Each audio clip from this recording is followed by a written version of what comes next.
Kino giti ni giti ni variete bita Harden. Gisa neza, ni giti kigira umwembe uryoshe, mugabo kikaba gifise umwembe iyo utarera neza, ufunguye n'umwembe ukarishe, kandi n'umwembe ukunda kubora cyane kenshi na kenshi. Arico gituma muri no murima nta myinshi muza kubona, muraza kubona nk'ibiti nka bitanu gusa. Ibiti bigezweho ni ibibindi ibi bita kenti. Murabona akantu kamanitsemwo kagakopo, kariya gakopo rero n'umutego w'insazi zimwe bita mushe domange. Ni isazi zijya umwembe ukabora. Uno munsi twanagenderewe n'abahinga babimenyereye cyane, banabimpaye turi kumwe na ingenieur Alexis, twagira ngo tumuhe akanya kugira ngo asigure neza kubijanye n'uriya mutego, kugira ngo mutahure ibyo ari byo. Murakoze. Ku mazina nitwa MPAWENIMANA Alexis, nkaba ndi umushakashatsi mu kigo cy'igihugu kiraba ubushakashatsi mu by'uburimyi n'ubworozi ISABU. Ndi mu gisata gikingira ibitegwa. Ico gisata kigabuyemo kabiri, hari igisata kiraba ingwara z'ibiterwa bita phytopathology, hakaba n'igisata kiraba udukoko twonona imirima bita entomology. Cyane cyane entomology agricole, tuvuze udukoko twonona imirima. Natangiye gukora ku dukoko tagira amagufa, dufise amaguru 6 bita les insectes. Nabitanguye nkora ku ma insect pollinisateur, ni kuvuga ngo n'udukoko dufasha mu irondoka ry'ibiterwa. Ibiterwa bifise amashurwe, amashurwe rero birakenera yuko ahura imbuto ngabo z'amashurwe n'imbuto ngore zigahura, kugira ngo dushobore kuronka icamwa canke turonke ibinyamikerera canke ibinyantete. Ibintu byose turonka ari vyamwa canke intete, biboneka ruko habaye guhura kw'imbuto ngabo n'imbuto ngore z'igiterwa. Rero ayo ma insect pollinisateur kubitungwa no ku bantu biroroshe. Iyo abantu bagomba kuzoronka ikibondo barahura, harabakuronderana murabizi. Hama mugabo ibiterwa murumva yuko atamaguru bifise ngo bigende kurondera, hama biheze bihuze birondoke. Utwo dukoko dutuma nk'udukonvoye dukwirakwiza za mbuto ngabo z'igiterwa zikazijana ku mbuto ngore z'ico giterwa nyene, kugira ngo habe ivyo bita fecondation, hanyuma icamwa kiboneke canke urutete ruboneke. Hama ariko kuri ubu ndakora cyane no kujyanye n'uko dukoko twonona imirima mu kigo cy'ubushakashatsi ISABU, kandi nkaba ndiko ndanabinonosora kuri Kaminuza yitwa Kenyatta yo muri Kenya. Uwumpaye akanya yababwiye yuko hariho uburyo bwo kurwanya insazi ziboza ivyamwa, nijo bita mushe de fruit. Biratandukanye na mushe a fruit. Hariho mushe de fruit, hakaba na mushe a fruit. Mvuze mushe a fruit ni za nsazi zisanzwe nk'ubutuku mukunze kubona ku vyamwa biriko birabora, zirya seso de mushe a fruit. Ariko le mushe de fruit ni nsazi zonona zikaboza ivyamwa. Nk'umwembe ndazi beshi ko banawukunda, hari gushora kugura ugasanga hari mwinyo waraboze. Rero izo nyo n'abana bizo nsazi turiko turavuga. Tuvuze rero mushe de fruit, hariho umpaye akanya yavuze ati insazi z'umwembe. Le mushe de fruit kwisi yose hari amoko arenga 250 y'izo nsazi. Aha mu Burundi tumaze kubona ko dufise amoko y'izo nsazi ziboza ivyamwa. Le mushe de fruit ziri mu muryango wita famille de Tephritide. Le mushe de fruit dufise ngaha mu Burundi zirashikana amoko 38. Mugomo rero amoko 38 hariho ubwoko rero bw'umwembe ariyo bita Bactrocera dorsalis. Bactrocera dorsalis yatanguye kubonekana ngaha mu Burundi mu mwaka wa 2008. Murumva ko atari kera cyane, ariko ivyo iyo nsazi ishobora konona ni vyinshi cyane. Hanyuma rero mu kurwanya iyo nsazi, ndazi ko muzi bitari bikeya iyo umuntu ariko aragwanya agakoko keshi abantu bavuga ngo no gupompa, sivyo? Abantu bavuga ngo no gupompa imiti yica utwo dukoko. ariko murabona nk'igiti cy'umwembe nimba byose abako umuntu apompa murabona iyo kigarukira hageze gupompa kuno kumuti hariya birahindukira ugasanga nibo uri kuri ipompa. Hanyuma ikindi giteye ubwoba nuko iyo nsazi iboza ivyamwa iza mu vyamwa bitanguye kwiraba arivyo iza gutamwa amagi. Iyo nsazi ubwayo siyo irya umwembe, iraza igatamagi, ingore iraza igatamagi ngaha ku mwembe. Ndaza kubereka izo nsazi ngene zimeze, zirafise akantu hari abamye bavuga ngo ni vubi nabumvise, kajya akantu ifise umengo n'uruboyi bakita ovipositeur. Nukuvuga ovipositeur harimo F ni rigi, nukuvuga n'akantu ikoresha mu gutamagi. Kajya akantu karasongoye nk'urushinge, karasongoye nk'intuze nk'uruboyi, niko ishinga ngaha mu mwembe maze gatamwo amagi. Iyi ngore iyo nsazi itayemwe amagi rero araberura akaberurira mu mwembe, amaze kuberura hacavamwo zirya astiko amalarve n'amalarve n'abana biyo nsazi. Nibo bace batangura kurya umwembe, bakajya wa mwembe nawe twari kurya, hanyuma wa mwembe ugateba ugakorokera hasi. Ukorokeye hasi ya malarve abari karagera kwa hinduka ngazo bisazi agahinduka cyo bita novuga mu kirundi tubwitanya bwango. Iyo muri ko murarima mwarabona akantu mutora gatukura mukabaza kanyabwange ujumbura ni heka kacaka sinze ko mukabona busanga mwivu. Nukuvuga wa mwembe ukorotse uca ya malarve ashikira faze ya pipezo agahinduka kuba pipe. Iyo pipe nizo hindukira ikacivamo kandi isazi. Nukuvuga la pipezo ibera au niveau du sol iba mwivu nko ku santimetero 10 umanuka mwivu. Wa mwembe ukorotse ya malarve acava muri wa mwembe agahinduka twanyabwango mwivu, hama twatunyabwango tukazoha hakacaba cyo bita metamorphose kugira habe transformation kuva kuri état larvaire uja kuri adulte insect n'amababa n'amaguru n'iki byose haba metamorphose ni changement ibera odola meta ni odola morphose nukuvuga ni changement morphologique ibera odola aho tutabona cyamaze kuba pipe. Rero après la métamorphose hacaba emergence nukuvuga ya nsazi ikivuka ivuye muri ya pipe.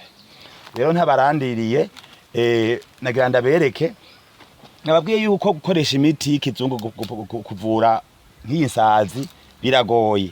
Bigoye bwa mbere yuko ibiti bibari birebire binye biracari bitoya nta myaka myinshi biramara. Muko murabona ko myaka izogende ba myinshi niko bizohava bigorana ko umuntu ashikiriza umuti hariya hejuru. Iyo nimvo ya mbere ituma larite chimique ngaha tutayikoresha. Imvo ya kabiri mwumvise yuko ya magi yansazi iyatanga ha mu mwembe imbere.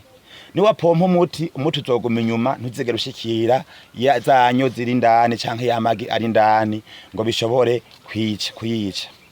Imvo ya gatatu, iyi myembe iza gutegwa igira yere, niho izo sazi zitamwa amagi menshi hacaza mwiyinyo.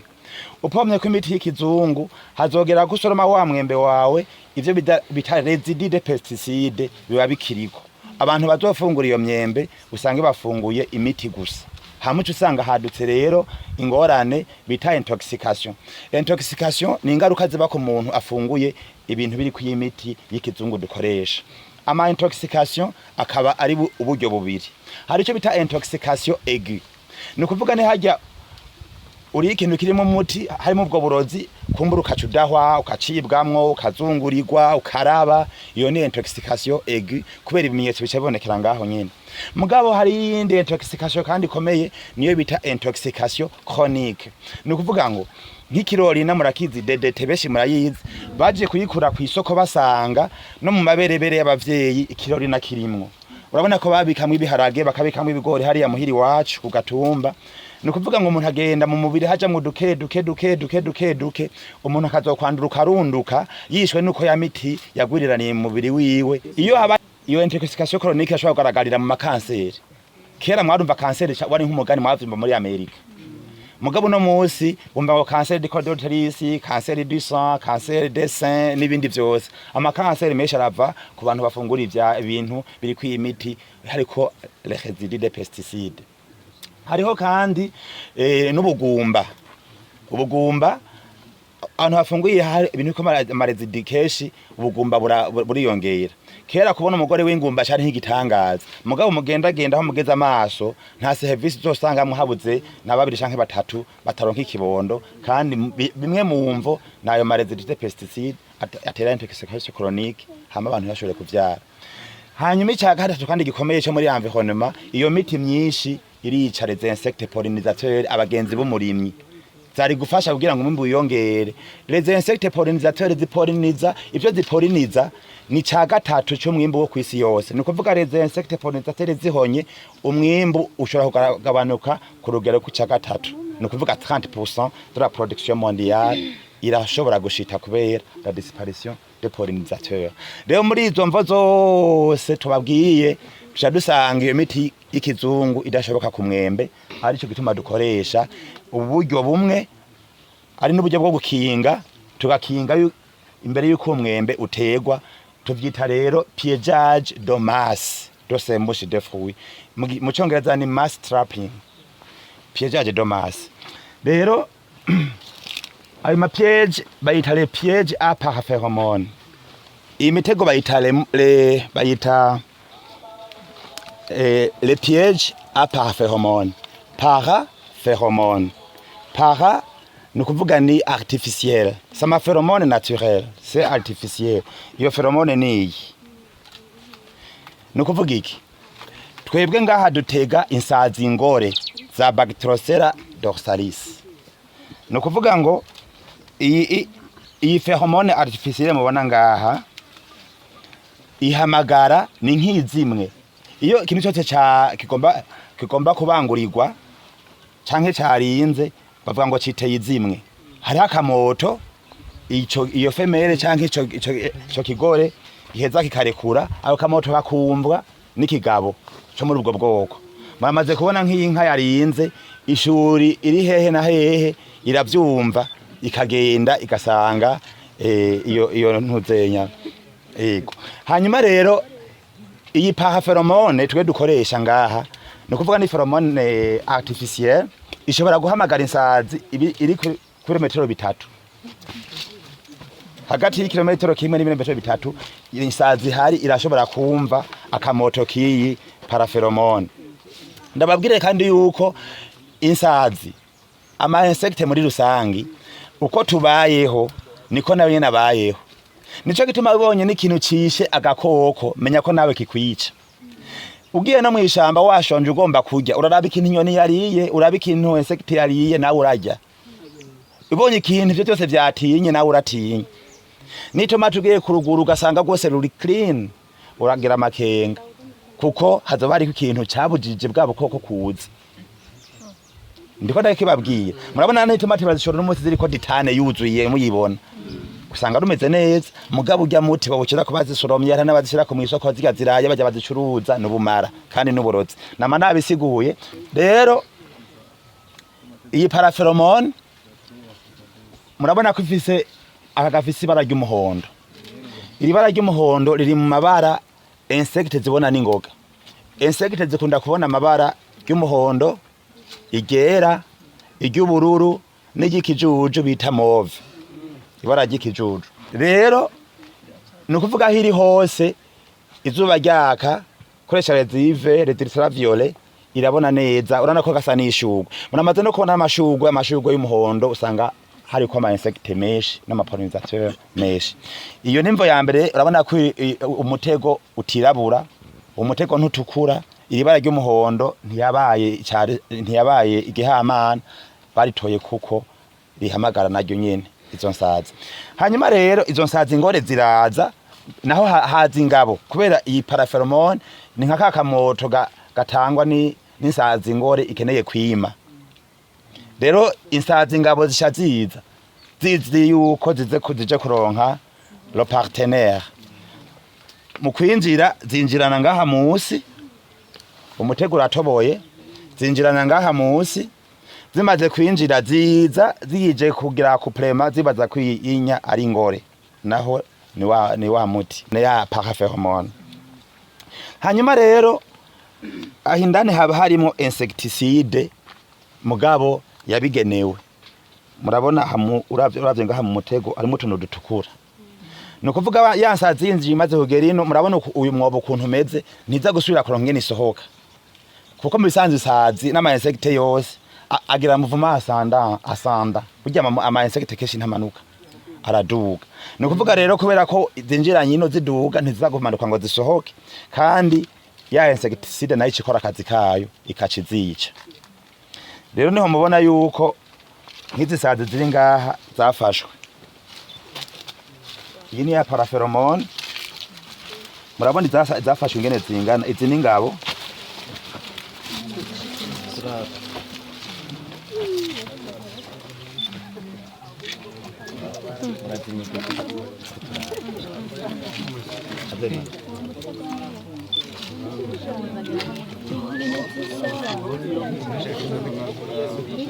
aha sina nyinshi wanashaka iyo zabaye nyinshi akakaruzura biba ari ibihumbi n'ibihumbi hanyuma izi ni ingabo zaje kurondera abakenyezi izi ni ingabo zafashwe ko twazitegesheje paraferomone sexuelle femelle nukuvuga zomva ko ari umukenyezi ari ndani izi ni ingabo hanyuma iyi nsazi ikintu kiranga gikuru gikomeye muravye ngaha kunyo canke ku gisusu hari akabara kirabura kaza kumera nka te kandi iyi nsazi ishobora kugira hagati y'imilimetero 10 n'izindi gushika ku santimetero mu burebure rero nije bice bitaro pietaje domas urana ko zafashwa ari nyinshi kandi murabona ko uyu mwembe nta yibozi iriko kubera zije gutamagi kuri iyi myembe cyazumva yuko hari umukenyezi zikabanza kuja kuraba uyu mukenyezi hanyuma zikaba zigize gute zikaba zifasha muri make rero ibacteriacea drossaris ni mushe domange ni kuvuga ko ari itera kubora kw'imyembe muri rusange rero aha rero turabishima kuko uyu muntu ashobora gukingira umurima wiwe kuko benshi barafise ingorane kandi kinagira abagire gikomeye nuko aya mamushe de fruits ce sont de la vageur de quarantaine ni kuvuga abantu bashora nk'imyembe hanze umwembe busanze ko bagasanga kwinsazi canke bagasanga waraboze harimo abana b'insazi wene wowe ushoye ama container y'imyembe buraya uyigarukana canke ni uyituririra ku mafaranga yiwawe baca bakoreka ahantu bituririra ni kuvuga na maravageur de quarantaine kizira yuko ibintu ushoye basanga ko intuze kandi ikindi naco gikomeye ushoye naho nyene hari ku imiti y'ikizungu y'amahezide pesticide bakayibona naho nyene ntibakugurira bavyituririra ni kuvuga yuko iyi nsazi iri mu bintu idakurikiranywe neza ituma abagwiza tunga bariko barakora mu gisata c'ivyamwa cane umwembe babura isoko ryo hanze kandi ari ryo rimwe amafaranga ariko dukoresheje ubu buryo biologique novuga butuma imyembe yabo ikingirwa kandi na ya marezide de pesticide ntabeko bashoye bageze bakaronka agafaranga amafaranga akinjira mu gihugu umufuko aronka amafaranga n'umuntu wakaronka murakoze